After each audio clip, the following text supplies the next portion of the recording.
मैं ज्ञानानंद स्वभावी हूँ, मैं ज्ञानानंद स्वभावी हूँ। मैं हूँ अपने में स्वयं पूर्ण, पर कि मुझ में कुछ गंध नहीं।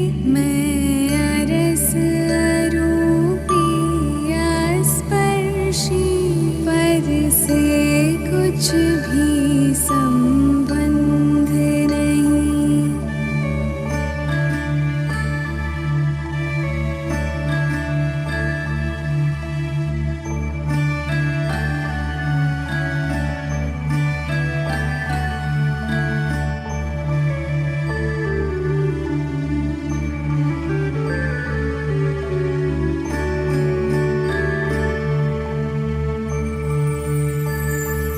मैं रंग राग से भिन्न, भेद से भी मैं भिन्न निराला हूँ। मैं हूँ अखंड चैतन्य पिंड, निज रस में रमने वाला हूँ।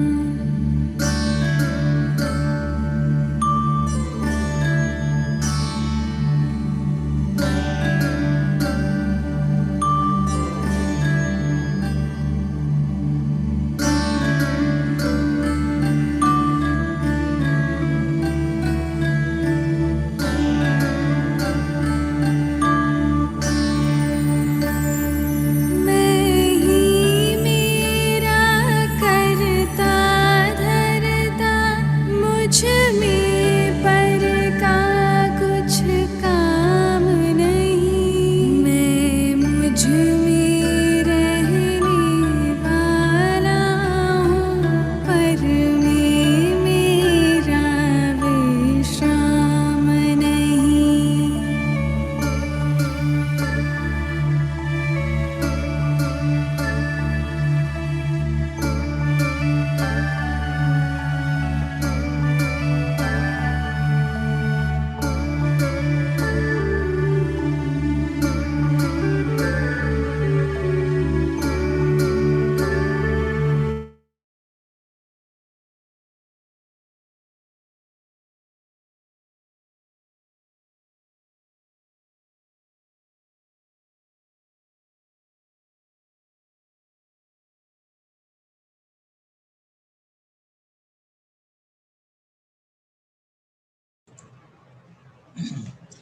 जिनवानी विराजमान कीजिए।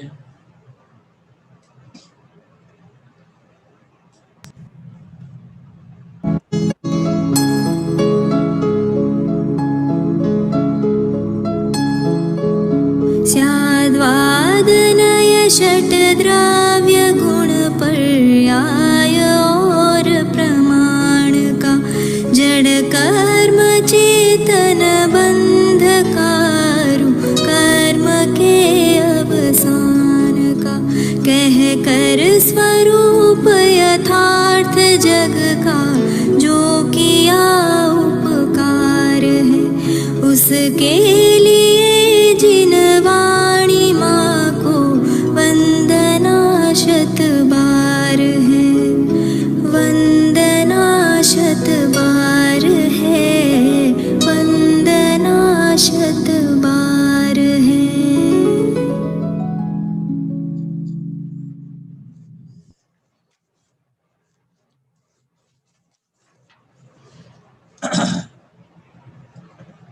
सभी सावधान हो जाए, मंगलाचरण प्रारंभ करते हैं। जय श्री ओम नमः सिद्धेभ्यः।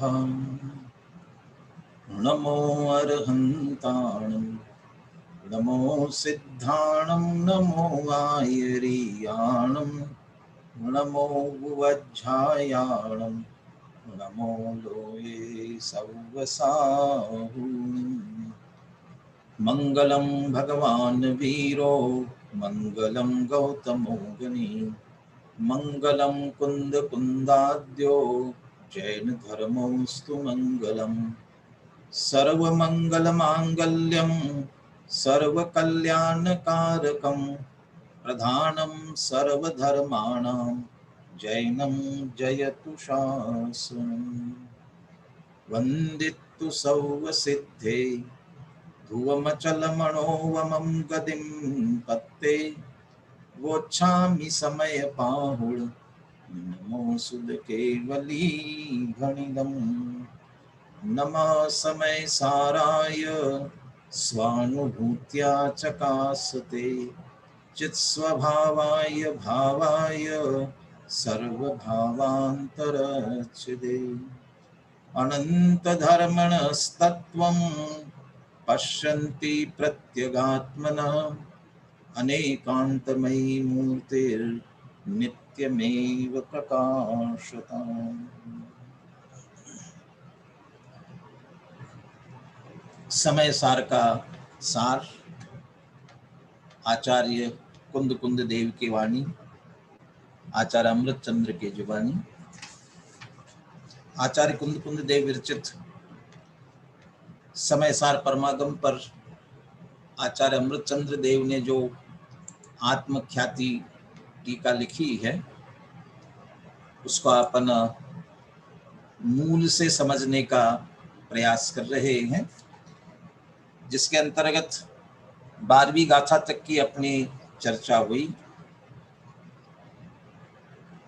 पहली से लेकर 12वीं गाथा तक जो प्रकरण पूर्ण हुआ उस प्रकरण पर अमृतचंद्र आचार्य 4 कलश लिख रहे हैं। कलश शब्द का प्रयोग पुनः पुनः आ रहा है, इसलिए हम आज सबसे पहले कलश क्या है इसकी ही चर्चा करते हैं।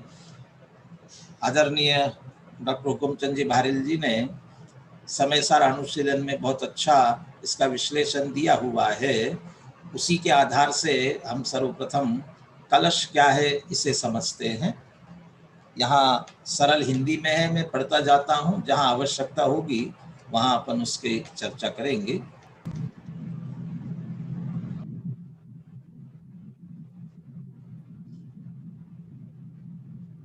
आचार्य अमृतचंद्र ने समय सार की विषय वस्तु को लेकर अध्यात्म रस से सराबो 278 छंद लिखे हैं।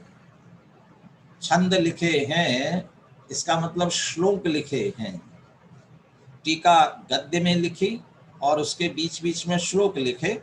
संस्कृत में एक चंपू काव्य कहलाता है और वह चंपू काव्य जिसमें गद्य भी होता है और पद्य भी होता है, तो अमृतचंद्र आचार्य की टीका ये चंपू काव्य जैसी है, गद्य भी है और पद्य भी है। हम ये जानते हैं कि कोई भी व्यक्ति पद्य या कविता तब लिखता है जब थोड़ा भावुक होता है। ऐसे ही अमृतचंद्र आचार्य के संबंध में ऐसा कह सकते हैं कि जब उनका ज्ञान पक्ष, बुद्धि पक्ष हावी रहता है तब वे गाथाओं की टीका लिखते हैं, तर्क वितर्क करते हैं, गद्य में लिखते हैं। और जब उनका हृदय पक्ष, भाव पक्ष प्रबल होता है तब फिर वे पद्य श्लोक लिखते हैं। और श्लोकों में 3 प्रकार के श्लोक आए हैं। एक तो जितना विषय हुआ उसको समेटते हुए, दूसरा आगामी गाथा की सूचना देने वाला, आगे क्या विषय आने वाला है, और तीसरे इस प्रकार के हैं कि पिछला विषय पूरा करेंगे और आगे के विषय की सूचना देंगे। इस 3 प्रकार के श्लोक आपने लिखे हुए हैं। बस वे श्लोक पद्य जो है वे ही कलश कहलाते हैं। ये 278 छंद लिखे हैं। गाथा 415 है लेकिन श्लोक 278 है। इसका कोई ऐसा हर गाथा पर लिखा हो ऐसा भी नहीं है, विषय के अनुसार लिखे हैं और कहीं कहीं तो बहुत अधिक छंद भी लिखे हैं। कर्ता कर्म अधिकार में जब नए सन्यास की भावना नचाना चाहते हैं तब 19 छंद 19 श्लोक एक प्रकार से एक साथ लगातार लिखते हैं, तो वे तो हृदय पक्ष हावी होता है तो बहुत बढ़िया श्लोक छंद लिखने लगते हैं। तो वे 278 छंद जो आत्मख्याति नामक संस्कृत टीका के ही अभिन्न अंग है। आत्मख्याति टीका रूपी स्वर्ण हार में वे मुक्तामणियों की भांति यथास्थान जुड़े हुए हैं। इस प्रकार आत्मख्याति टीका में विविध वर्णी छंदों और प्रांजल गद्य का मणिकांचन संयोग हो रहा है। जैसे कोई हार बनाया जाए और बीच बीच में मोती लगाए जाए, सोने का हार और मोती, तो गद्य टीका सोने के हार जैसी है और बीच बीच में लिखे हुए कलश उनमें जड़े हुए मोतियों जैसे हैं। एक और कलश शब्द जो प्रयोग हम करते हैं वह मंदिर के शिखर पर कलश चढ़ाया जाता है। मंदिर के शिखर पर वो कलश शब्द, उसकी भी व्याख्या आगे कर रहे हैं। विषय वस्तु के अनुसार विविध वर्णी छंदों में रचित और विभिन्न अलंकारों से अलंकृत ये छंद कलश नाम से जाने जाते हैं। आत्मख्याति से सुसज्जित समय सारूपी मंदिर के गगनचुंबी शिखर पर आरोहित ये कलश अपने आप में अद्भुत है, अजोड़ है। माने एक तरह से कुंद कुंद आचार्य की गाथाएं मंदिर हैं, अमृतचंद्र आचार्य की टीका कलश है और उसमें जो श्लोक लिखे गद्य टीका कलश शिखर है और श्लोक लिखे गए उनके ऊपर कलश के समान हैं। दूसरा हम एक कलश का भाव ये भी ले सकते हैं कि जिस तरह से गागर में सागर कहते हैं, छोटे से कलश में जल भर दिया जाता है, ऐसे ही बहुत से गाथाओं का विषय लेकर के उसको समेटते हुए एक श्लोक में लिखते हैं, इस वजह से भी हम उसे कलश कह सकते हैं। आत्मख्याति में तो वे तिल में तेल की भांति समाहित हैं ही, वे पृथक रूप से ग्रंथ के रूप में भी प्रतिष्ठित हो चुके हैं। आत्मख्याति संस्कृत टीका की भाषा टीका लिखने वालों ने तो उनका अनुवाद किया ही है, किंतु उन पर स्वतंत्र रूप से भी टीकाएं लिखी गई हैं, जिनमें आचार्य शुभचंद्र कृत परम अध्यात्म तरंगिणी नामक संस्कृत टीका, कलश टीका नाम से प्रसिद्ध पांडे राजमल जी बालबोध नाम की हिंदी टीका एवं अध्यात्म अमृत कलश नाम से प्रसिद्ध पंडित जगन मोहन लाल जी की स्वात्म प्रबोधिनी नाम की हिंदी टीका उल्लेखनीय है।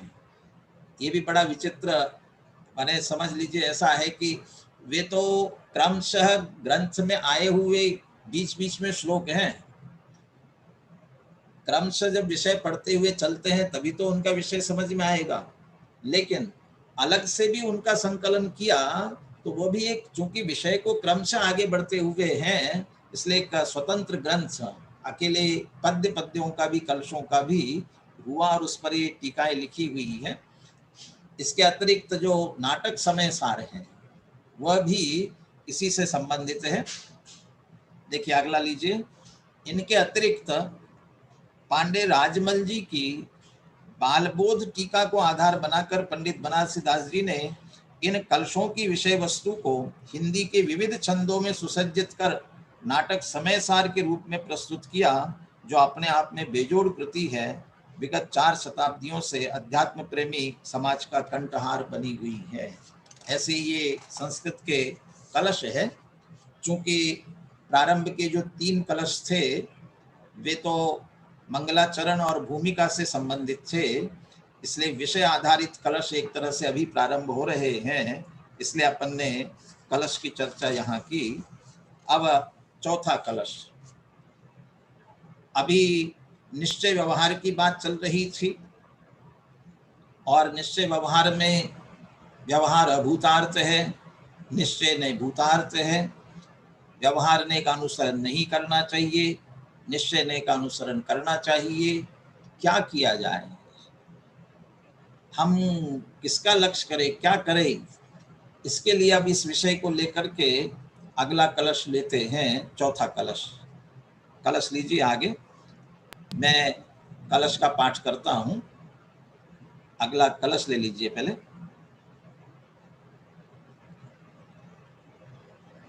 उभय नय विरोध ध्वंसिनी स्यात् पदांके, जिन वचसि रमन्ते ये स्वयं बांत मोह, सपदि समय सारम ते परम ज्योतिरुच्चैरनवमनय पक्षाक्षुण्णमीक्षन्त एव। इस पूरे कलश में जो मूल बात संक्षेप में यदि निकाली जाए, अब वो पहला पेज ले लीजिए। मूल बात कितनी सी है इसमें से? ये जिन वचसी रमन्ते ते समय सारम ईक्षन्ते। जिन वचसी रमन्ते, जो जिन वचनों में रमन करते हैं वे ही समय सार को देखते हैं। ईक्षन्ते, देखते हैं। और देखने से तात्पर्य तीन अर्थ किए देखने का। एक, श्रद्धान करते हैं, अनुभव करते हैं और उसकी पूर्णता को प्राप्त होते हैं। लेकिन ये सारा फल किस बात का है? कि जिन वचनों में रमन करने का है। जो जिन वचनों में रमन करते हैं वे समय सार को प्राप्त करते हैं। अब आप समय सार के तीन अर्थ कर सकते हैं यहाँ भी। जो हमारा समय, टाइम, कौन सा सारभूत है? जितना जिनवानी में लगे, चिंतन मनन में लगे, वही तो सारभूत है। वे समय सार को प्राप्त होते, अपने समय का सदुपयोग करते हैं। दूसरा, समग्र जिनवानी का सार कौन प्राप्त करेंगे? जो ऊपर ऊपर से पढ़ते जाएंगे, ऊपर ऊपर से अकेला पढ़ेंगे, उन्हें सार प्राप्त नहीं हो सकेगा। रमन करते हैं, जिन वचनों में रमनता, अभी विशेष अर्थ और करेंगे अपन।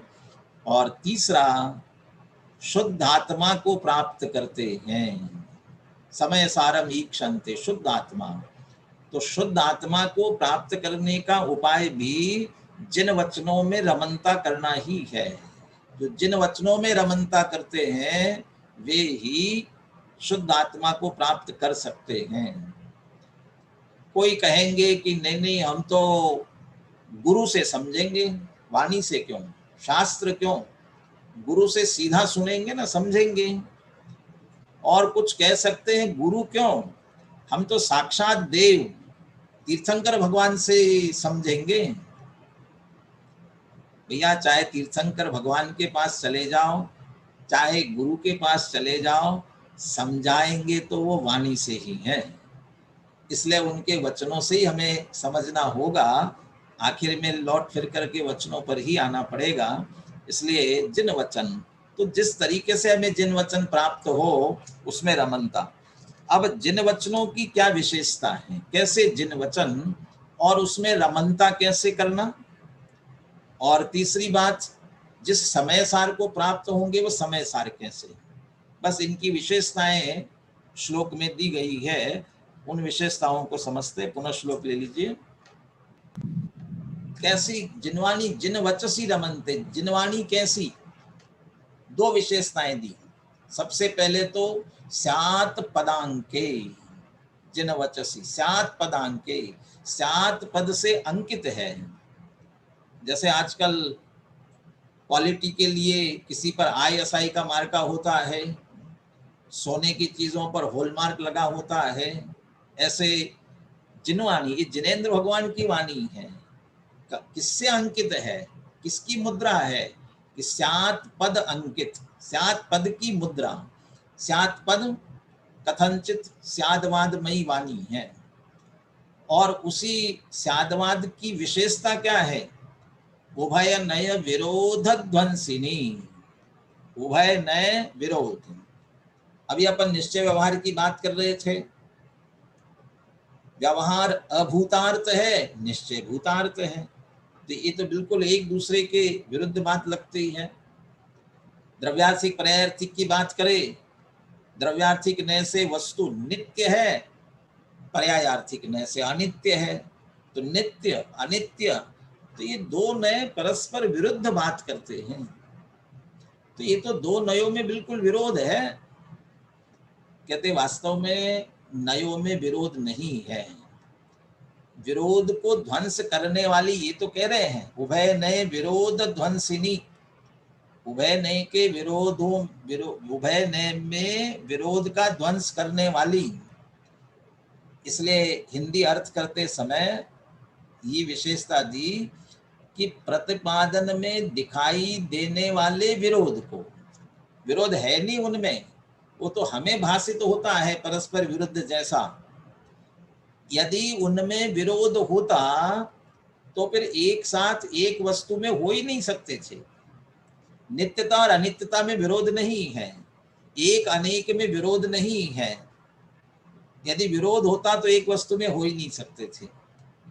ये तो कथन की विवक्षा में विरोध हमें लगता है, जैसे अग्नि की उष्णता और जल की शीतलता।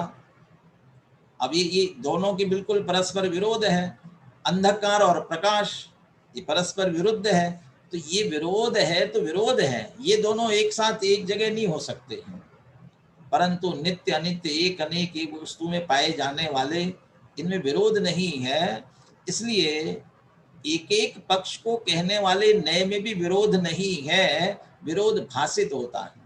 तो हमें जो विरोध भाषित होता है वो दूर कैसे होगा, कौन इसका ध्वंस करेगा? स्यात् पदांके, स्यात् पद कथनचित।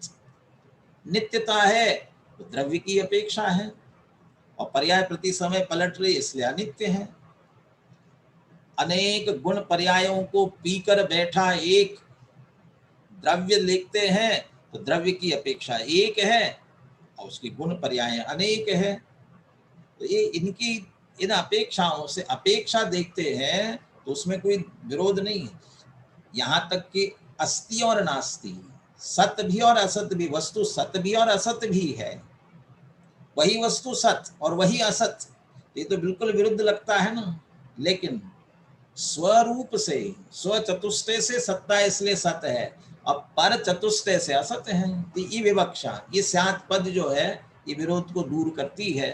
ऐसी जिनवाणी, उभय नय के विरोध को दूर करने वाली, ऐसे स्यात् पद से चिन्हित, स्यात् पद से मुद्रित ऐसी जिनवाणी, इसमें जो रमन करते हैं, तो जिनवाणी में रमन करने का फल क्या मिलेगा?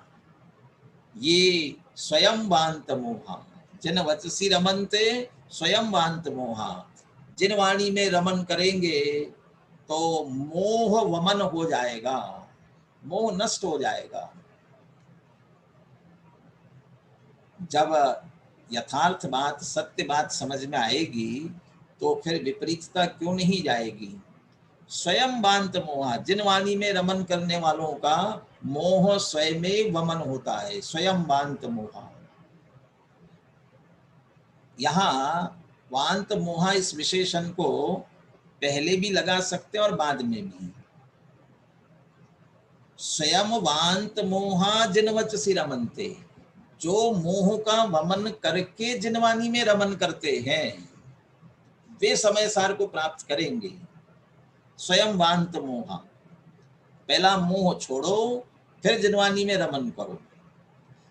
क्या मोह छोड़ना?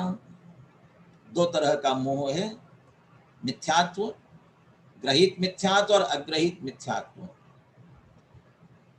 हमें सच्चे देव शास्त्र गुरु के प्रति श्रद्धा ही नहीं है, विश्वास ही नहीं है, यही सच्चे हैं, इनकी बात कही हुई सच्ची है, इतना विश्वास ही नहीं है। अभी तक हम भगवान कुछ करते हैं, भगवान कुछ लेते देते हैं, हमारे नहीं देते तो दूसरे देते हैं, वे अच्छे हैं इससे, ये भी तो ग्रहित मिथ्यात्व पड़ा हुआ है, ये मोह पड़ा हुआ है। और ये न छूटे तो क्या जिनवाणी में रमन करेंगे। ग्रहित मिथ्यात्व रखकर श्रद्धा न रखते हुए जिनवाणी में रमन करेंगे, उसके सार को कैसे प्राप्त करेंगे? ग्रहित मिथ्यात्व का वमन करके। और दूसरा, अग्रहित का भी वमन करते हुए। लेकिन अभी तो हम इसमें समझेंगे पढ़ेंगे, उसके बाद तो अग्रहित जाएगा। लेकिन पंडित खीमचंद भाई एक बात कहा करते थे, उदय रहित की बात उदय सहित होकर समझेंगे तो कैसे समझ में आएगी। वे जिनवानी शुद्ध आत्मा की बात करेगी, जिनवानी उस शुद्ध आत्मा को जैसे प्रमत्त नहीं अप्रमत्त नहीं, ऐसे ही अभी बस 14वीं गाथा आने वाली है, अबद्ध स्पृष्ट कर्मों से बंधाई नहीं है, ऐसी बहुत सारी बातें जिनवानी कहेगी। जिनवानी कहेगी तुम तो सिद्ध समान शुद्ध आत्मा हो। अब सारे कर्म के उदय रहित आत्मा की बात जिनवानी कहेगी और तुम उदय सहित होकर के सुनोगे, कैसे समझ में आएगी। कैसे उदय सहित होकर के समझना। मैं इसको जब सभा में बैठे होते ना, तब मैं इस तरह से उदाहरण देता हूँ। सभा की एक मर्यादा होती है, शास्त्र सभा में भी हम आते हैं, तो मैं पूछता हूँ ये इधर आकर के बैठे और ये इधर आकर के बैठी, ऐसा क्यों। ये आए और इधर आकर के बैठे और इधर आकर के बैठी। महिलाओं से पूछो आप इधर क्यों बैठी, पुरुषों से पूछो आप इधर क्यों बैठे, तो क्या कहेंगे। मैं तो महिला हूं इसलिए इधर ही तो बैठूंगी, और मैं पुरुष हूं इसलिए इधर बैठूंगा। तो इसका मतलब आप जिनवानी सुनने आकर के ये तो मर्यादा है व्यवहार की, इसको तो पालन करना है, उदाहरण के लिए कह रहा हूं। तो हम ये मान रहे हैं ना अभी भी, मैं मनुष्य हूं, मैं स्त्री हूं, मैं पुरुष हूं। ये जो उदय के परिणाम है इनके साथ में, और इसी के साथ साथ में जो मोह राग द्वेष के परिणाम हमारे चित्त में चल रहे हैं, उन राग द्वेष के परिणामों के साथ ही सुन रहे होंगे, वे विचार चल रहे होंगे, तो जिनवानी कैसे प्रवेश करेगी। तो इस सारे मोह को दूर रखते हुए मैं तो ऐसा कहता हूं कि जब जिन मंदिर में प्रवेश करते हैं तब हम निस्सही बोल करके प्रवेश करते हैं, स्वाध्याय भवन में भी निस्सही बोल करके प्रवेश करना चाहिए। सारे सांसारिक बातों को बाहर छोड़ करके, ये स्वयं वांत मोहा, ये छोड़ करके जब जिनवानी में रमन करेंगे तो उसका सार प्राप्त होगा। छोटा सा उदाहरण सिर्फ संकेत करता हूँ, सबको ख्याल में है, गंदगी पर रहने वाली चींटी और शक्कर के ढेर पर रहने वाली चींटी। शक्कर पर ढेर के रहने वाली चींटी ने गंदगी के ढेर पर रहने वाली चींटी को बुलाया, बहुत बढ़िया स्वादिष्ट स्वाद यहाँ आएगा मिलेगा। लेकिन आई तो क्या रख करके आई, अपने मुंह में वही गंदगी रख करके आई, और वो गंदगी रख करके आई और शक्कर तो खा रही है, कैसे मिठास आए, कैसे स्वाद आएगा। ऐसे ही सांसारिक बातों का, मोह का, राग का, द्वेष का परिणाम रख करके जिनवानी सुनेंगे, कैसे कैसे काम आएगी। इसलिए स्वयं वांत मोहा जिन वचसी रमनते। और यहाँ अभी जिनवानी रमनता की विशेष बात और करेंगे, निश्चय से जिनवानी की रमनता और व्यवहार से रमनता। और जब ऐसी जिनवानी में रमन करेंगे तो स्वयमेव मोह चला जाएगा, मिथ्यात्व निश्चित रूप से जाता है। और जो इस तरह से मोह का वमन करते हैं ते वे ही समय सारम ईक्षन्ते। सपदी शब्द विधिया, सपदी तत्काल, तत्काल ही समय सार को प्राप्त करते हैं, अनुभव करते हैं। कैसा समय सार है, 3 विशेषण लिए समय सार के। उच्चैहि परम ज्योति, उत्कृष्ट और परम ज्योति। उत्कृष्ट है और परम ज्योति है, सर्वोत्कृष्ट परम ज्योति है। अनवम, दूसरा विशेषण है अनवम। ये हमारा आत्मा अभी अभी नया नहीं है, अनादि। गायक भाव की विशेषता करते हुए कहा था, स्वतः सिद्धत्वेन अनादि ही अनंतः। ये स्वतः सिद्ध होने के कारण से अनादि है और अनंत है, इसलिए अभी अभी नया हुआ हो ऐसा नहीं है। अनवम, इसका मतलब अनादि है। और तीसरा विशेषण है अनय पक्ष अक्षुण्णम। अनय पक्ष अक्षुण्णम, कितने भी कुतर्क किए जाए, पुनः विपरीत मत वाले अनेक प्रकार से आत्मा की बात करते हैं, शुद्धात्मा की बात करते हैं, बहुत दर्शनों में है। वेदांत की चर्चा, ब्रह्म की चर्चा वो बिल्कुल ऐसी लगेगी कि समय सार की चर्चा हो, परंतु तर्क युक्ति से वे सब खंडित हो जाते हैं। लेकिन जिनवानी में जिस शुद्धात्मा की बात की गई है वह अनय पक्ष अक्षुण्णम, ये कुतर्क, ये कुनय, इनसे खंडित नहीं होता। माने यथार्थ वस्तु का स्वरूप है ऐसा समय सारम, ऐसा जो शुद्ध आत्मा है, उत्कृष्ट ज्योति स्वरूप है, अनादि है, कुनयों से खंडित नहीं होता, ऐसा जो शुद्धात्मा है वे उसे ईक्षंत एव, निश्चित रूप से अनुभव करते हैं। छड़ालाकार ने भी कहा ना, ताते जिनवर कथित तत्व अभ्यास करीजे, संशय विभ्रम मोह त्याग आपो लखी लीजे। अभी थोड़ा सा जिन वचसी रमनते का विशेष जो अर्थ है, निश्चय से रमनता कैसी होती है, व्यवहार से रमनता कैसे होती है, इसकी चर्चा अभी थोड़ी करके कलश की चर्चा पूरी करेंगे। उससे पहले कलश और पद्यानुवाद का पाठ करवा लेते हैं। कलश और पद्यानुवाद का पाठ करवा लीजिए। उभय नय विरोध ध्वंसनी स्यात् पदान्के, जिन वचसि रमन्ते ये स्वयं वान्त मोहा। सपदि समय सारम ते परम ज्योतिरुच्चैर्नवमनय पक्षाक्षुण्णमीक्षन्त एव। उभय नयों में जो विरोध है उसके नाशक, यादवादमय जिन वचनों में जो रमते हैं।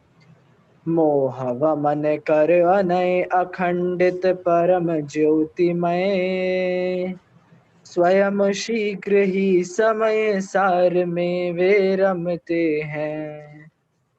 चलिए, अब जिन वचनों में रमनता, व्यवहार से क्या तात्पर्य है और निश्चय से क्या जिन वचनों में रमनता का अर्थ है।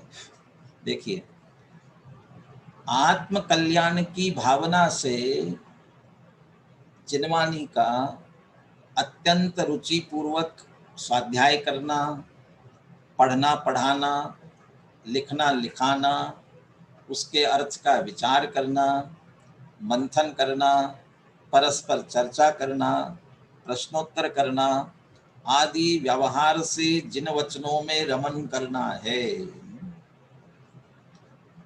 जिन वचसी रमनते, जिन वचसी पठनते नहीं कहा है अकेला, पढ़ने की बात नहीं, रमन करना है।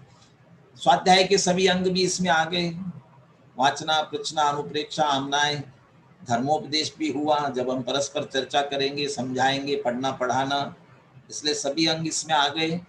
लेकिन सबसे पहली शर्त आत्म कल्याण की भावना से। टोडरमल जी भी सम्यक सन्मुख मिथ्या दृष्टि की चर्चा करते समय लिखते हैं, इसमें मेरा हित भाषित होता है, इसलिए इन बातों का निर्णय करने के लिए उद्यत होता है, मेरा हित भाषित होता है।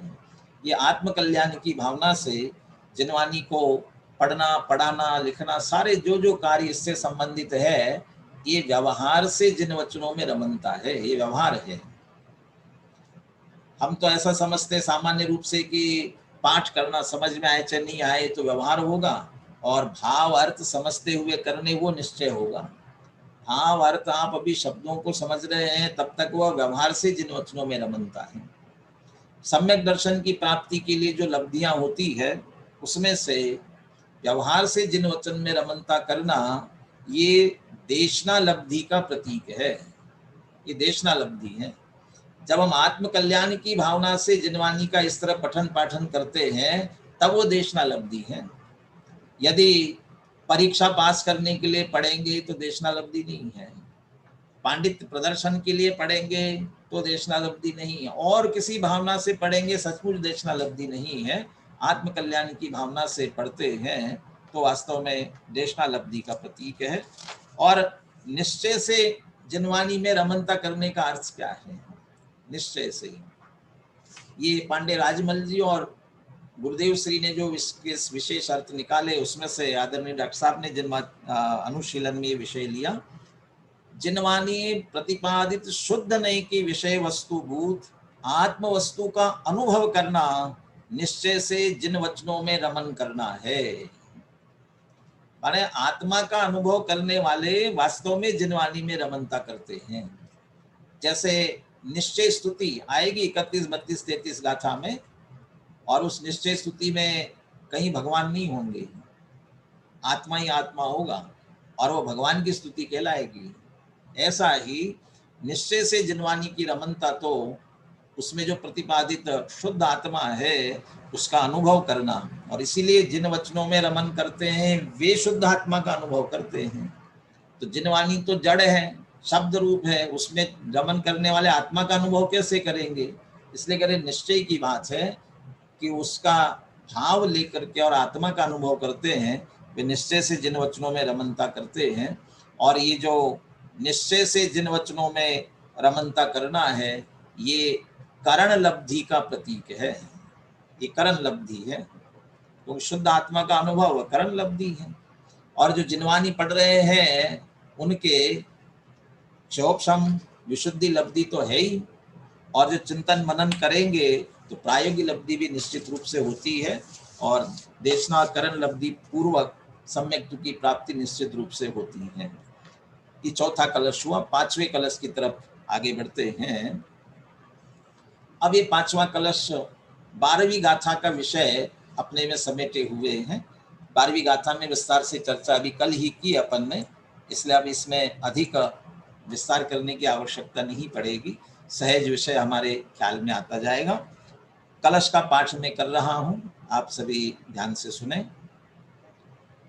व्यवहरन्नय स्याद्यद्यपि प्राक् पदव्याम् मिह निहित पदानां हन्त हस्तावलम्बम् तदपि परममर्थं चित् चमत्कार मात्रं पर विरहितमन्तः पश्यतां नैष किंचित्।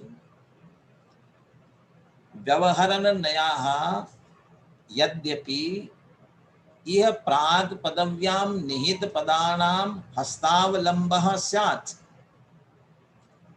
कहते जो व्यवहार नय है, इसमें व्यवहरन नया लिया, ये तो पद्य में एक शब्द अक्षर कम पड़ता है तो इस तरह से थोड़े घटा बड़ी कर ली जाती है, इसलिए व्यवहरन नया का व्यवहार नहीं ही है। व्यवहार नय कैसा है? यह प्राग पदव्याम निहित पदानाम, जिन्होंने पूर्व भूमिका पहली पदवी में पैर रखा है, किसी बात को भी समझना प्रारंभ करते हैं तो वहां जो किसी तरीके से उसे समझना पड़ेगा। जैसे आपने बचपन में अक्षर विद्या और अंक विद्या सीखी, तो अक्षर विद्या सीखते समय आपने ये अ कैसे बनता है और फिर क का का कैसे होता है, तो क में आ की मात्रा का, और ऐसा करते करते मिला मिला करके पढ़ा होगा। और जब आप बिल्कुल परफेक्ट हो गए तो आपको इसकी आवश्यकता नहीं पड़ती है। आप अंक गणित में जोड़ने के लिए कोई चीज़ों का सहारा लेकर के पहले जोड़ते हैं, सीखते हैं, लेकिन अब फटाफट आप जोड़ लेते हैं, सीख जाते हैं। तब माने किसी न किसी का हस्तावलंब लेना पड़ता है। पहली पदवी में जो कदम रखते हैं उन्हें हस्तावलंब की आवश्यकता होती है। बच्चा भी चलना सीखता है तो माँ की उंगली पकड़ के चलना सीखता है, या जो भी साधन लकड़ी की गाड़ी होती थी और कोई न कोई तो हस्तावलंब। तो प्रथम पदवी में जिन्होंने कदम रखा उन्हें जिस तरीके से हस्तावलंब होता है उसी तरह व्यवहार नय भी उन्हें हस्तावलंब की तरह है। जो आत्मा को समझना चाहते हैं, जिनवानी को समझना चाहते हैं, वस्तु स्वरूप को समझना चाहते हैं, तो व्यवहार का आश्रय उन्हें लेना पड़ेगा। तो यद्यपि हस्तावलंब है लेकिन साथ में कहते हंत है, खेद है। और हंत शब्द दे करके देखिए, पीछे के प्रकरणों में व्यवहार ने अपने आप को स्थापित इसलिए किया था क्योंकि वह परमार्थ का प्रतिपादक है, निश्चय का प्रतिपादक है। तो निश्चय का वो प्रतिपादक है, यह हस्तावलंब से बता दिया। निश्चय का प्रतिपादक होने से भले ही अपने आप को व्यवहार ने स्थापित किया, लेकिन कहा था कि न अनुसर्तव्या, और वह अनुसरण करने योग्य नहीं है, अभूतार्थ है, यह हंत शब्द से बता दिया। परंतु प्रारंभिक भूमिका में इसका आश्रय लेना आवश्यक है। अब प्रारंभिक भूमिका जैसे अपरम पद की चर्चा करते हुए कहा था, उस तरह से प्रारंभिक भूमिका जिन्हें अभी सम्यक्त की प्राप्ति नहीं हुई है, उन्हें भेद पूर्वक व्यवहार से, जिनवानी से, गुरुओं से समझना करना, ये सारा व्यवहार का आश्रय लेना पड़ेगा।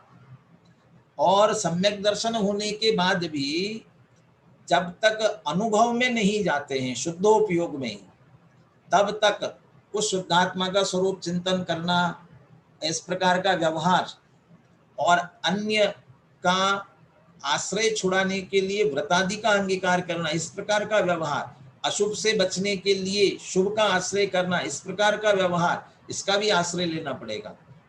और शुद्धोपयोग में जाएंगे तो सहज छूट जाता है। तो ये इस तरह से पूर्व पदवी में व्यवहार ने हस्तावलंब है, लेकिन खेद है, जो भी पूर्व भूमिका में आश्रय लेते हैं हस्तावलंब, बहुत दिनों से बुखार से उठ जाए, तब हमें क्या करना पड़ता है, बहुत कमजोरी आई है, चल फिर भी नहीं पा रहे हैं, हो सकता है लाठी का सहारा लेना पड़े।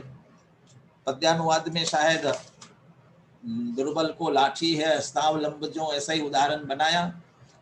अब वो जो लाठी लेकर के चल रहा है, कमजोरी में चल रहा है, वो क्या चाहता है? यही तो चाहता है कि जल्दी से जल्दी लाठी का सहारा छूट जाए और जल्दी से जल्दी मैं अपने पैरों पर खड़ा होऊं। ऐसे ही व्यवहार का आश्रय लेने वालों को भी ये चाहिए कि जल्दी से जल्दी व्यवहार का लक्ष्य छूटे और व्यवहार जिस निश्चय का, भूतार्थ का प्रतिपादन कर रहा है, उस भूतार्थ की प्राप्ति हो गई। इसलिए हंत कह रहे, हस्तावलंब तो है, यद्यपि हस्तावलंब, फिर भी वह खेद है। तो यद्यपि उनके लिए हस्तावलंब तो है जिनने पूर्व भूमिका में कदम रखा है, तदपि, फिर भी, तदपि परमर्थम चित चमत्कार मात्रम परविरहितम अंतः पश्यताम न एष किंचित। तथापि परमम अर्थम, जो उत्कृष्ट पदार्थ, जगत में सर्वोत्कृष्ट पदार्थ कौन? चित चमत्कार मात्रम, चैतन्य चमत्कार मात्र ऐसा कौन? अपना शुद्ध आत्मा। उस शुद्ध आत्मा को पर विरहितम अंतः पश्यताम, सब पर से रहित होकर के, पर द्रव्य, पर भाव, उनके निमित्त से होने वाले विकारी भाव, यहाँ तक कि गुण भेद, पर्याय भेद, वर्तमान की पर्याय, इन सब से विरहित अंतः पश्यताम, अंतरंग में जो देख रहे हैं, अनुभव कर रहे हैं, न एष किंचित, एष व्यवहार नया न किंचित, उनके लिए व्यवहार ने कुछ भी नहीं है, न एष किंचित, उनके लिए इस व्यवहार ने की बिल्कुल भी उपयोगिता नहीं है। तो जो पूर्व भूमिका में उपयोगी होता है, उसमें प्रवीण होने पर सहज ही जिस प्रकार से छूटता है, ऐसे व्यवहार ने पूर्व भूमिका में अपरम पद में जिन्होंने पैर रखा है, उनके लिए कदाचित हस्तावलंब है, लेकिन जो परम पद, परमर्थम, ऐसे सर्वोत्कृष्ट अपनी शुद्ध आत्मा का अंतरंग में देखते हैं, श्रद्धान करते हैं, अनुभव करते हैं, पूर्णता को प्राप्त करते हैं इस क्रम से जाकर के, उनके लिए व्यवहार ने किसी तरह से भी उपयोगी नहीं है, न एष किंचित। 12वीं गाथा में जो चर्चा की थी उसका भाव लेकर के ये 5वां कलश अपन ने देखा। अब एक 6वां कलश, आज के विषय, आज के पाठ्यक्रम का अपना अंतिम कलश, ये भी बहुत उत्कृष्ट कलश है। ये कलश, जैसे मैंने कहा, कुछ कलश ऐसे जो पिछले विषय को उपसंहार करते हैं और आगे के विषय को जोड़ते हैं, ऐसे ही इस कलश में सम्यक दर्शन की चर्चा की है। सम्यक दर्शन का लक्षण भी उत्कृष्ट रूप से आया। इससे पहले सम्यक दर्शन की चर्चा कहाँ आई? तो 11वीं गाथा में आई। भूदत्थ मस्सिदो कलु सम्मा इट्ठी हवदि जीवो। भूतार्थ का जो आश्रय करते हैं वे सम्यक दृष्टि होते हैं। तो भूतार्थ का आश्रय करने वाले किस तरह सम्यक दृष्टि होते हैं, तो उसकी चर्चा भी। और साथ में 13वीं गाथा में भूतार्थ के लक्ष्य से सम्यक कैसे प्राप्त होता है, ये चर्चा भी 13वीं गाथा में आने वाली है।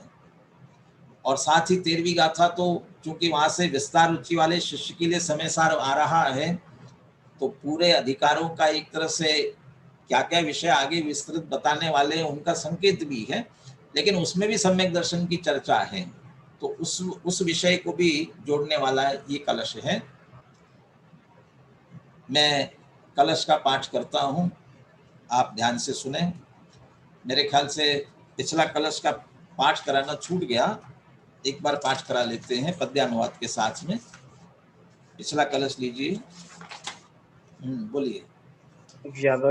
व्यवहरणनयस्याद्यपि प्राक्पदव्या मिह निहत पदानां हन्त हस्तावलम्बः तदपि परममर्थ चिच्चमत्कारमात्रं परविरहितमन्तः पश्यतां नैष किंचित्। जो दुर्बल को लाठी है हस्तावलंब त्यों, उपयोगी व्यवहार सभी को अपरम पद में, पर उपयोगी नहीं रंच भी उन लोगों को जो रमते हैं परम अर्थ चिन्मय चिद घन में। ये 5वें कलश का पाठ अपन ने किया। 6वां कलश सम्यक की चर्चा वाला, इसका मैं उच्चारण करता हूँ, आप ध्यान से सुने। एकत्वे नियतस्य शुद्ध नयतो व्याप्तुर्यदस्यात्मनः पूर्ण ज्ञान घनस्य दर्शनमिह द्रव्यांतरेभ्यः पृथक् सम्यक् दर्शनमेतदेव नियमानात्मा च तावाणयम् तन्मुक्त्वानवतत्त्वसन्ततिमिमाम् आत्मायमेकोऽस्तु नः। बहुत उत्कृष्ट कलश है। क्या मूल भाव इसमें लिया गया? इस कलश में मूल भाव क्या लिया गया? सम्यक दर्शनम। सम्यक दर्शन क्या सम्यक दर्शन है? संक्षेप में यदि इसका मूल कलश का प्रतिपाद्य निकाले तो इतना सा निकलेगा कलश में से, आत्मनः दर्शनम सम्यक दर्शनम। आत्मा का दर्शन वह सम्यक दर्शन है। आत्मना दर्शनम सम्यक दर्शनम, आत्मा का दर्शन।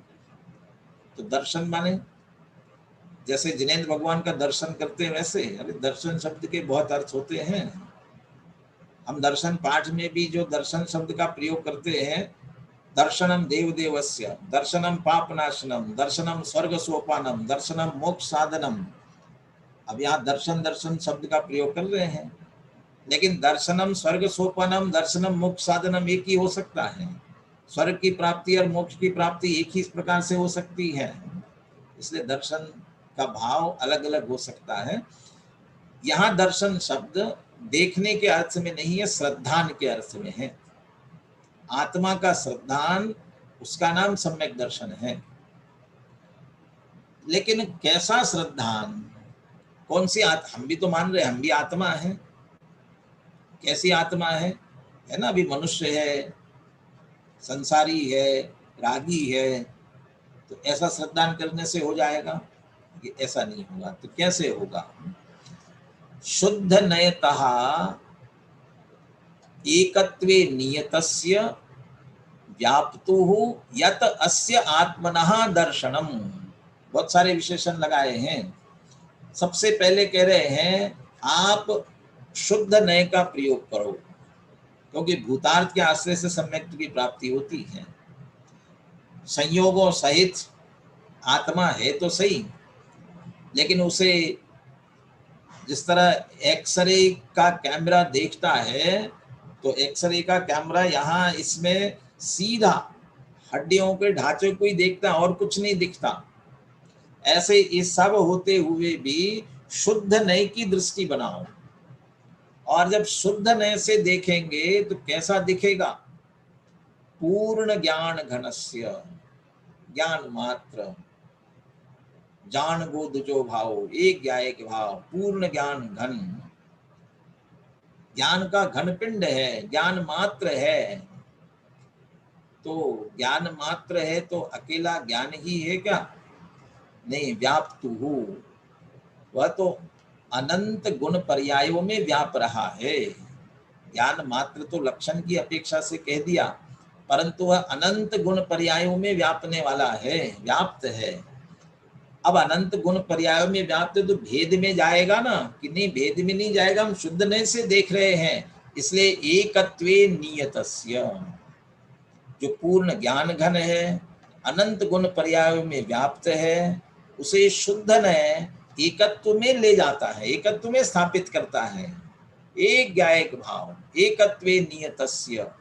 ऐसे अस्य आत्मनः, अस्य आत्मना, अस्य शब्द का प्रयोग है मूल में, अस्य आत्मना, ऐसा कह करके क्या कहना चाहते हैं?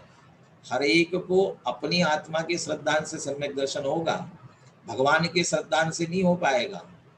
ये तो व्यवहार से देवशास्त्र गुरु के श्रद्धान को कह दिया, वो तो विपरीतता द्वैत मिथ्या छुड़ाने की अपेक्षा, लेकिन अस्य आत्मना, अपने आत्मा का। और कैसा? द्रव्यांतरेभ्य पृथक। जैसे तो शुद्ध नय की दृष्टि से देखेंगे तो अन्य द्रव्य की ओर दृष्टि नहीं जाने वाली, लेकिन समस्त अन्य द्रव्यों से भिन्न। ये द्रव्यांतरेभ्य पृथक सबसे पहले लेना चाहिए। समस्त अन्य द्रव्यों से भिन्न, शुद्ध नय से पूर्ण ज्ञान का घन पिंड, अनंत गुणों में व्याप्त, एकत्व में स्थित, ऐसे आत्मा का यत दर्शनम, अर्थात जो श्रद्धान है, एतदेव सम्यक दर्शनम। और श्रद्धान का तात्पर्य क्या होता है? विश्वास, प्रतीति। और विश्वास प्रतीति असली में अहम बुद्धि है। ऐसा आत्मा ही मैं हूं, इसी का नाम दर्शन, इसी का नाम श्रद्धान। और एतदेव सम्यक दर्शनम, बस यही सम्यक दर्शन है। इसके अतिरिक्त भले देवशास्त्र गुरु के श्रद्धान को सम्यक दर्शन कहते होंगे, 7 तत्वों के श्रद्धान को सम्यक दर्शन कहते होंगे, भेद विज्ञान को सम्यक दर्शन कहते होंगे, ये सब उसके उपाय भूत है। लेकिन उन सब के उपायों से जब हम अपनी आत्मा की प्रतीति, विश्वास, अहम में पहुंचते हैं, तब वास्तव में सम्यक दर्शन होता है। इसलिए छड़ालाकार बहुत सरल शब्दों में कहते हैं, पर द्रव्यनते भिन्न आप में रुचि सम्यक्त्व भला है। वे पर द्रव्यनते भिन्न, इस पर जोर देते हैं, द्रव्यांतरेभ्य पृथक। आप में, ये आप शब्द में सारा विषय ले लेते हैं। जो शुद्ध नय से पूर्ण ज्ञान का घन पिंड है, अनंत गुणों में व्याप्त है, एकत्व में स्थित है, ऐसे आप में रुचि, प्रतीति, विश्वास, अहम बुद्धि, ये दर्शन, वह उसका नाम है सम्यक दर्शन। अब अमृतचंद्र आचार्य अगली पंक्ति और मार्मिक कहते हैं, आत्मा च तावानयम, और कहते हैं बस आत्मा इतना ही है। अयम आत्मा च नीमात तावान, नीमात शब्द भी देते हैं, नीमात आत्मा च तावानयम, बस नियम से आत्मा भी बस इतना ही है। या 2 तात्पर्य है। जब जिस सम्यक दर्शन ज्ञान चारित्र में से जिसकी बात करते हैं, उसको आत्मा ही कहते हैं, क्योंकि निर्मल पर्याय को आत्मा कहने की भी पद्धति है। इसलिए जो सम्यक दर्शन है वो आत्मा ही है, आत्मा से कोई अलग नहीं है। मिथ्या दर्शन आदि तो विकारी पर्याय हैं, वो तो अलग हैं, लेकिन सम्यक दर्शन निर्मल पर्याय है, वो आत्मा ही आत्मा के साथ एकमेक होती है, आत्मा में हम स्थापित करती है। इसलिए बस आत्मा इतना ही है। और दूसरा तात्पर्य, जो ऊपर सम्यक दर्शन जिसके आश्रय से हुआ है, वास्तव में कहते हैं आत्मा उतना ही है। बाकी संयोग होंगे, व्यवहार से गुण भेद होंगे, पर्याय होंगी और बहुत कुछ होगा, है उसमें नहीं है ऐसा नहीं है, परंतु हमारा प्रयोजन जिससे सिद्ध होता है उतना ही तो कहलाएगा। जैसे हम समय सार के दो अर्थ करते हैं। समय सार, पहला अर्थ निकलता है जीव द्रव्य और दूसरा अर्थ निकलता है शुद्ध आत्मा। अब ऐसे ऐसे कैसे दो दो अर्थ कैसे निकलते हैं? क्योंकि पहले कहा समय माने छहों द्रव्य, और छहों द्रव्यों में सारभूत जीव द्रव्य। अब छहों द्रव्यों का सार निकाला तो जीव निकला। अब छहों द्रव्यों का सार जीव निकल गया तो अब हो गया ना सार। लेकिन कहते नहीं, अभी उस जीव का भी सार निकालना है। अब जीव का सार निकाला तो क्या निकला? द्रव्य कर्म, भाव कर्म, नो कर्म से रहित जो शुद्ध आत्मा है वो सार है। ऐसे दो दो सार कैसे निकलते हैं? आजकल आम का सीजन है ना, आम का सीजन है तो आप आम लेकर के आते हो, आम लाते हो ना, तो कहाँ से आम मिलते हैं? आम के पेड़ से।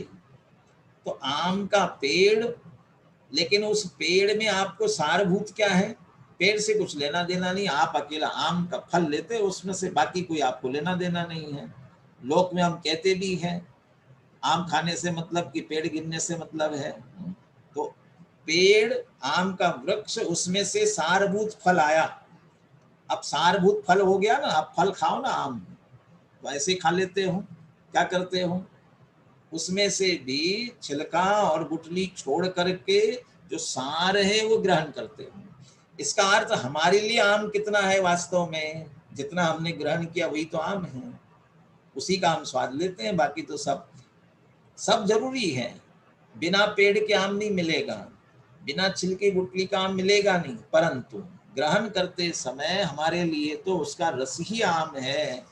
वैसे ही आत्मा देह सहित भी है वर्तमान में, कर्म सहित भी है और अनंत गुण और पर्याय सहित भी है, परंतु हमारा प्रयोजन, सम्यक दर्शन का प्रयोजन, मुक्ति मार्ग का प्रयोजन जिस शुद्धात्मा के आश्रय से होता है, हमारे लिए तो बस उतना ही आत्मा है और कोई आत्मा नहीं। इसलिए आत्मा च तावानयम, कहते आत्मा बस इतना ही है। आत्मा च तावानयम, यही सम्यक दर्शन, और जितना सम्यक दर्शन में विषय बन रहा है बस उतना ही आत्मा है। और इसीलिए पुनः पुनः उसका ही चिंतन करना, उसका ही मनन करना, उसी शुद्धात्मा के संदर्भ में चिंतन मनन करना, यही विचार करना चाहिए। और अंतिम पंक्ति में भावना भाते हैं, ये अगले विषय से जोड़ता है, इस कलश को अगले विषय से जोड़ता है। तन मुक्त्वा नव तत्व संतति विमाम आत्माय मेकोस्तु नः। तन मुक्त्वा नव तत्व संतति इमाम, इमाम नव तत्व संतति मुक्ता अयम एकः आत्मा अस्तु नः। अब ये इमाम माने यह नव तत्वों की संतति, इस नव तत्वों की संतति को मुक्त्वा माने छोड़कर। अब इस नव तत्व की संतति कौन सी नव तत्व की संतति? जो अभी अगली 13वीं गाथा में कहने वाले हैं। भूदत्थे नाभिगदा जीवा जीवाय पुण्य पावम च आसव बंधन संवर निज्जर मोक्षोय सम्मतम, वहां जो नव तत्व की संतति कहने वाले हैं। और अब पूरे ग्रंथ में आगे जाकर के उसी जीव अजीव, आश्रव बंध संवर, इन सबकी चर्चा करने वाले हैं। कहते वो नव तत्व की संतति, नव तत्व की परंपरा, कहते हमें नहीं चाहिए। है उस आत्मा में ये सब होंगे। आत्मा जीव है, अजीव के संयोग में है, विकारी भाव कर रहा है तो आश्रव बंद हो रहे हैं, निर्विकार की तरफ जाएगा तो संवर निर्जरा होगी, पूर्ण शुद्ध होगा तो मुक्ति होगी। परंतु ये सारी प्रक्रिया जो घटित हो रही है, हम उसका लक्ष्य करेंगे तनो तो सम्यक की प्राप्ति होगी, न मोक्ष मार्ग होगा, न मुक्ति की प्राप्ति होने वाली है। इसलिए लेकिन इसमें वही बात ध्यान रखना, व्यवहारन नय स्यात् यद्यपि प्राक पदव्याम ये निहित पदानाम हंत हस्तावलंबा। पूर्व भूमिका में नव तत्व की संतति समझना तो पड़ेगी, वो समझने के लिए है, लेकिन समझने के बाद में ग्रहण क्या करना उसमें से कि नव तत्व संतति मुक्त्वा, सारी नव तत्व की संतति को छोड़कर। अच्छा, आप छोड़ सकते हैं नव तत्व की संतति? आत्मा होगा कहीं ना कहीं नव तत्वों में ही तो होगा। अभी वैसे अगले विषय में इसकी आएगी चर्चा, क्योंकि वो उस विषय उसी से संबंधित होगा, वहां विस्तार से और चर्चा करेंगे। नव तत्व की संतति को छोड़कर इसका अर्थ क्या? तो पहले समझना तो है, लेकिन नव तत्व के विस्तार में, नव तत्व के विचार में, नव तत्व के चिंतन में ही नहीं उलझे रहना है। तो क्या करना, इसे छोड़कर अयम एकः आत्मा अस्तु नः, हमें तो यह एक आत्मा ही होवे, अस्तु प्राप्त होवे। कौन सा आत्मा? ये जो शुद्ध नय का विषयभूत आत्मा कहा, समस्त अन्य द्रव्यों से भिन्न पूर्ण ज्ञान का घन पिंड, यह शुद्ध नय से पूर्ण ज्ञान के घन पिंड, अपने गुण पर्यायों में व्याप्त, एकत्व में नियत, ये भगवान आत्मा। बस इतना सा हमें अस्तु, ये होवे। तो आत्मा होवे क्या? हम ही तो स्वयं है ना, इसमें और होने की बात कहाँ रह जाती है तो सही, लेकिन यही मैं हूं ऐसा अनुभवन ही नहीं कर रहे हैं। इसलिए अस्तु नः का अर्थ ये है, बस अभी हम ये जो सोच रहे हैं, मैं स्त्री हूं, मैं पुरुष हूं, मैं रागी हूं, मैं द्वेषी हूं, ये तो ठीक, अभी तो मैं आसव बंद नाश करना है, संवर निर्जरा प्रकट करनी है, ये सब कुछ नहीं चाहिए मुझे। पर एक आत्मा हुए, अर्थात ऐसा शुद्धात्मा ही मैं हूं, इस तरह की भावना करनी चाहिए, जिससे उस शुद्धात्मा का लक्ष्य हो और उस शुद्धात्मा की प्राप्ति हो, और शुद्धात्मा की प्राप्ति हो तो सम्यक दर्शन की प्राप्ति हो। इस तरह से 12 गाथा का विषय यहाँ तक एक तरह से उपसंहार किया, और तीनों बातों की चर्चा आई। एक तो चूंकि ये शुद्धात्मा की प्राप्ति अभी तक हमको नहीं हुई है, इसलिए हमें उसका लक्ष्य करना चाहिए, निश्चय व्यवहार के माध्यम से समझते हुए उसका लक्ष्य करना चाहिए। और किसका लक्ष्य करना है? 6वीं 7वीं गाथा में जो शुद्धात्मा की बात की थी, उसी शुद्धात्मा को 6वीं 7वीं गाथा यदि आप बहुत बारीकी से मिलाएंगे तो जो एकत्वे नियतस्य शुद्ध नेतो व्याप्तुर यदस्य आत्मनः पूर्ण ज्ञान घनस्य दर्शनमीय द्रव्यांतरेभ्य पृथक, ऐसी इस पंक्ति को आप मिलाना चाहेंगे तो तीसरी गाथा, 6वीं गाथा, 7वीं गाथा, इन सब का विषय इसमें निकलेगा। एक एक बात को आप ध्यान से विचार करेंगे तो, इसलिए ये सारे समेटते हुए अमृतचंद्र आचार्य इस तरह पद्यात्मक रचना करते हैं। और अंतिम पंक्ति के लिए पंडित जयचंद जी छाबड़ा ने लिखा, ये वीतराग भाव की प्रार्थना है। ऐसा नहीं कि कोई राग द्वेष नहीं है कि हमें नव तत्व समझना नहीं है, ऐसा कुछ नहीं है, लेकिन चूंकि हमारी वीतरागता की प्राप्ति, हमारे प्रयोजन की सिद्धि, चूंकि हमें उस एक आत्मा के लक्ष्य से होती है, इसलिए हम ये भावना भा रहे हैं, हमें किसी से राग द्वेष नहीं है। इसलिए वीतराग अवस्था की प्रार्थना है कि नव तत्व की संतति को छोड़कर बस एक आत्मा ही हमें प्राप्त हो। एक बार इस कलश का पाठ करते हुए आज की चर्चा अपन पूर्ण करते हैं। कलश और पद्यानुवाद का पाठ करिए।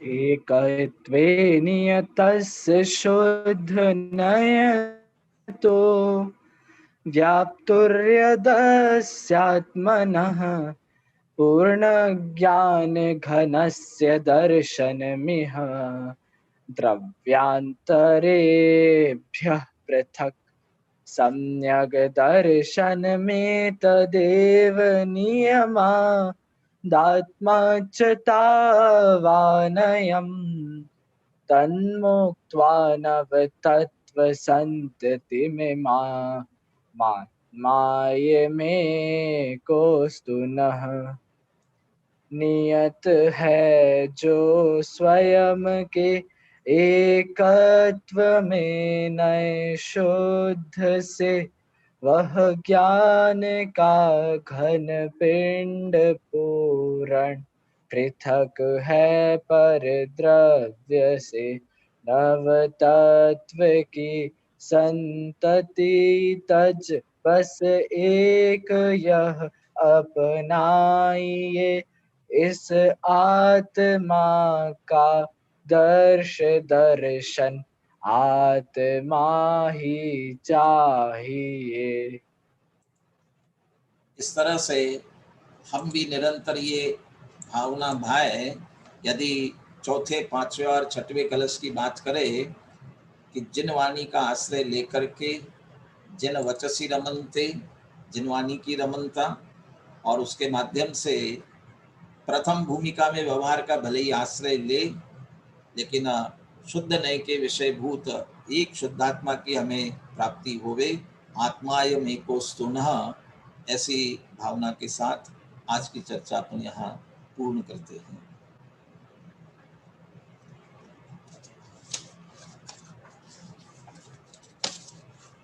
जिनवानी स्तुति लीजिए।